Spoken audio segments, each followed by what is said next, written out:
Gjatë 2 javëve të fundit në pediatrinë e qytetit e Elbasanit është shënuar një fluks i lartë i fëmijëve të prekur nga viroza testinës, ku rastet i kalojnë 100 pacient në 24 orë. Një pjesë e konsiderueshme e të vegjëlve kanë pasur nevojë për hospitalizim. Sipas mjekëve pediatër, në këtë fluks pacientësh ka një shtim të numrit të vegjëlve nën moshën 3 mujore.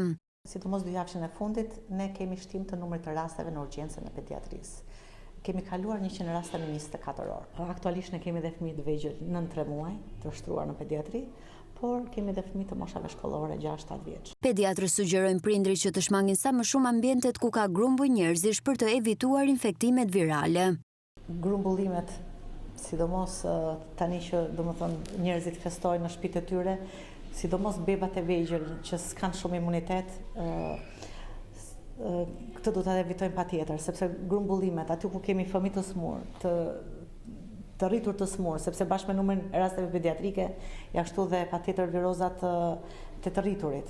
Këto ecin paralelisht se viroza s'është vetëm për të smurët pediatrik. Kështu që këto grumbullimet, apo mbajtja e higjienës, larja e duarve, mbajtja e maskave, kjo duhet të jetë në fokusin e këtyre ditëve. Mjekët apelojnë qytetarët që fillimisht të orientojnë tek mjekët e familjes dhe nëse ka agravim të situatës shëndetësore të drejtohen në spitale. Kjo kërkesë e mjekëve të Spitalit të Elbasanit vjen si pasojë e një ngarkese të madhe dhe frikës nga ndonjë epidemi nga transferimi i virozave nga një fëmijë tek tjetri.